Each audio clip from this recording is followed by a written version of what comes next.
अस्सलाम वालेकुम, कैसे हैं आप लोग? खैरियत से हैं? ये कहानी है मेरे दोस्त यासिर की। वो माशाल्लाह बड़ा नमाज़ी परहेज़गार बंदा है। वैसे तो बहुत सारे लोग हैं जो मुझे अपनी कहानियाँ बताते हैं, मगर मुझे नहीं लगता कि वो सुनाने के काबिल हैं, तो इसलिए मैं नहीं सुनाता। बट इसकी जो कहानी है मुझे थोड़ी-सी जेन्युइन लगी, क्योंकि इसने जो रेफ़रेंस मुझे दिया, उसके रिलेटेड मुझे काफ़ी चीज़ें उसने बताई और मैंने खुद ऑब्ज़र्व की, तो फिर मैंने आपको सोचा कि एक ऑन कैमरा कहानी सुनाई जाए। हुआ कुछ यूँ था कि एक दफ़ा यासिर अपनी नॉर्मल रूटीन में नमाज़ पढ़ने के लिए मस्जिद जा रहा था। टाइम था फ़जर का, फ़जर के टाइम पे वो नमाज़ पढ़ने के लिए जा रहा था। अच्छा, मामूल के मुताबिक होता ये था कि जब वो फ़जर की नमाज़ पढ़ने जाता था, गली के 2-3 लोग और भी होते थे कि वो जब नमाज़ पढ़ने के लिए जा रहे होते थे।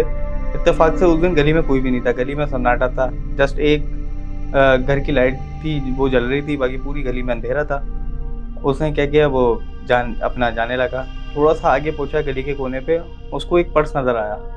अच्छा, उसने देखा कि किसका पर्स है, वो सोचने लगा, वो पर्स के करीब जाने लगा। जितना वो करीब जाने लगा, पर्स जो है वो हवा में ऊपर होता रहा। अब वो करीब जाता रहा, पर्स हवा में ऊपर होता रहा, तो उसको थोड़ा-सा वहम फ़ील हुआ। वो ने क्या किया कि वो पीछे हट गया। अब वो पीछे हटा तो पर्स नीचे हो गया। अब उसने बोला कि हो सकता है यार मेरा वहम हो। उसने क्या किया कि पर्स उठा के रख लिया। उसने बोला शायद किसी का गिर गया, अभी तो रात का टाइम है। मैं फिर सुबह जब उठूँगा तो फिर मैं जो इसका मालिक होगा उसको मैं दे दूँगा। अब उसने ये किया, पर्स को अपनी जेब में रख लिया। जेब में रखने के बाद वो अपने मस्जिद में गया, नमाज़ अदा की अपनी। उसके बाद वो जैसे ही मस्जिद से बाहर जाने लगा, एक बिल्ली आई जो एकदम उसके ऊपर हमला करने लगी। वो जैसे-तैसे भाग के वो अपने घर पे पहुँच गया। घर पे जाने के बाद वो सो गया अपना। अच्छा, वो सोया, उसने पर्स उठा के अपना ड्रेसिंग के ऊपर रख दिया। उसकी वाइफ़ ने वो पर्स उठाया, उसके अंदर कोई बकौल उसके कि एक ताबीज़ था। अब उसकी वाइफ़ ने पर्स उठाया, खोला, वो ताबीज़ खोला, उसके ऊपर कुछ लिखा हुआ था, उसकी वाइफ़ ने वो पढ़ लिया। अब वो पढ़ना क्या था कि पढ़ने के बाद उनके साथ कोई ऐसे वाक़यात होने लगे जो नॉर्मल लाइफ़ में नहीं होते। कि जैसे सुबह उसकी वाइफ़ उठी, तो उसको शीशे में किसी और का अक्स नज़र आया, तो उसने देख के अनदेखा कर दिया कि नहीं, मेरा हो सकता है वहम हो। फिर वो अपने ड्रेसिंग टेबल की तरफ गई तो उसको कोई बाल नज़र आए। उसने फिर वही किया कि शायद मेरा वहम होगा, ऐसा कुछ भी नहीं है। तो अब ऐसे ही दिन गुज़र गया। यासिर अपनी जॉब से वापसी आए। यासिर ने पूछा कि वो जो पर्स रखा हुआ था वो कहाँ है? वो मुझे किसी का पर्स मिला था। तो उसकी वाइफ़ ने बोला पहले आप मुझे बता दें, वो तो मैंने पर्स ओपन करके देख लिया, मैं समझी आपका था। तो उसमें कुछ ऐसा-ऐसा लिखा हुआ था, वो दराज़ के अंदर रखा हुआ है। अब उसने पर्स खोला तो पर्स में ताबीज़ था। यासिर इन चीज़ों पे थोड़ा बिलीव करता था कि ऐसा होता है कि ताबीज़ और ऐसा मामला होता है। वो This video sponsored by Koru Consultant. If you're interested in immigration or student visa, visit visa, business immigration, all you need to do is just contact to the numbers mentioned in the description and apply on the assessment form. ताबीज़ लेके वो किसी पीर फ़कीर के पास चले गए कि इनका बताएँ कि क्या है। तो उन्होंने ये बताया कि इस ताबीज़ के ऊपर, इसके ऊपर जो है वो किसी ने काला जादू करवाया हुआ था और ये तुम्हारे लिए नहीं था, ये किसी और के लिए था ये। मगर अब तुम उठा के लेकर आ गए, अपने घर पे लेके चले गए और अब देखो कि तुम्हारे साथ क्या मामला होते हैं। जितना जल्दी हो सके इस पर्स को ना तुम दफ़ना दो। अच्छा, उन्होंने पर्स लिया, वो फिर अपने घर पे आ गए। अब घर पे आने के बाद उनके साथ जो मामलात होने लगे कि उनके घर की लाइट्स खुद ब खुद ऑफ हो जाएँ। बच्चा सोते में उठ के डर जाए। उसकी वाइफ़ वॉशरूम जाए, पीछे से कोई नॉक करने लगे, उनका गेट नॉक होने लगे। पूरी रात इनके साथ ऐसे ही मामला चलते रहे। अब उसने क्या किया कि दोबारा वो गया पीर साहब के पास कि पीर साहब आपने मुझे बताया था कि दफ़नाने का, मगर मैं दफ़नाया नहीं, मैंने घर पे रख दिया। उन्होंने बोला फ़ौरी तौर पे अभी जाओ और उसको दफ़नाओ। अब हुआ ये कि या तो यासिर को वो लोग जो थे जिन्नात कह लें जिसको, या कोई ऐसी बुरी आफ़त है, वो यासिर को तंग करने लगी। अब जैसे ही वो बाहर निकला तो उसकी बाइक का टायर पंचर हो गया। अब उसने जब पंचर वाले के पास लेके जाने लगा तो कोई इत्तेफ़ाक ये हुआ कि कोई पंचर वाला नहीं। वो फिर वापसी अपने घर चला गया। घर जाने के बाद उसने सोचा कि यार कब्रिस्तान में जाके मुझे दफ़नाना तो है। तो वो उसने ऑटो करवाया। उसने बोला कि चलो मैं रिक्शे में जाके इसको वहाँ पे दफ़ना के आता हूँ ताकि ये मेरे साथ जो मामलात हैं वो ख़त्म हों। अब उसने रिक्शे में जाने लगा तो रास्ते में रिक्शे का एक्सीडेंट हो गया।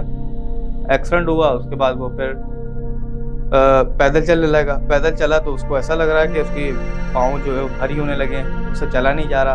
और जैसे-तैसे वो कब्रिस्तान पहुँचा, उसने जाके उस पर्स को दफ़ना दिया। मगर पर्स को दफ़नाने के बाद भी उसको कोई फ़ायदा नहीं हुआ। घर जाने के बाद वो अपना नॉर्मल अपने काम में लग गया।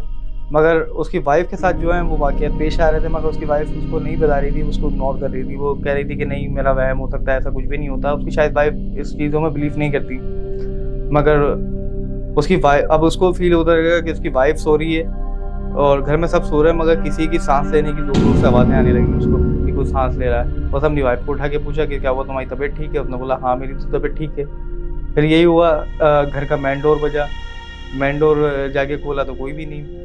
फिर उसके बच्चे की तबीयत ख़राब होने लगी। इस तरह से उसके साथ मामला होने लगे।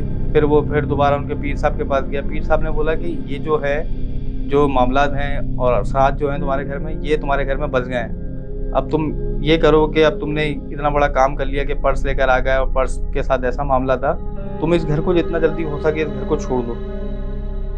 अब उसने कहा कि मैं कैसे इस घर को छोड़ दूँ, और इतने पुराने टाइम से मैं रहता था, मेरे वालिद वालिदैन भी इसी घर में थे और मैं भी अब इस घर में रहता हूँ, तो मैं कैसे छोड़ दूँ। अब ज़ाहिर है नया बंदा जो होता है वो नहीं कर पाता कि नई जगह पे और नई उस पे, तो वो वहीं पे रहने लगा।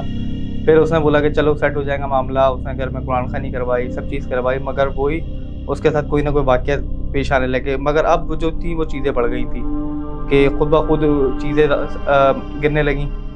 एक दफ़ा तो वो खुद भी बच गया कि कैंची अलमारी के ऊपर पता नहीं किसने रखी, कैसे रखी, वो उसके ऊपर गिरते-गिरते वो बच गया उसमें से। अब उसने देखा कि यार अब यहाँ रहने का कोई फ़ायदा नहीं है, उसने घर तब्दील करा। अब वो घर तब्दील करने के लिए वो घर ढूँढने लगे, तो वो उनको कोई घर मिला। अब उन्होंने क्या किया कि अपनी फ़ैमिली को पहले शिफ्ट करवा दिया अपनी उनकी वालिदा के घर पे, और उन्होंने कहा कि मैं सामान उठा लूँ, मगर वही बात कि वो सामान भी ना उठा पाएँ। मामलात उनके साथ होने लगे हैं, सामान भारी होने लगे, चीज़ें गिरने लगे हैं। अब उन्होंने बोला क्या इसका हल है? फिर वो उनको बाबा को वो साथ लेकर आए, जो पीर फ़कीर थे उनको वो साथ लेकर आए घर के अंदर। उन्होंने घर के अंदर पढ़ाई शुरू करी। बड़ी मुश्किल के साथ उन्होंने सामान को शिफ्ट करा।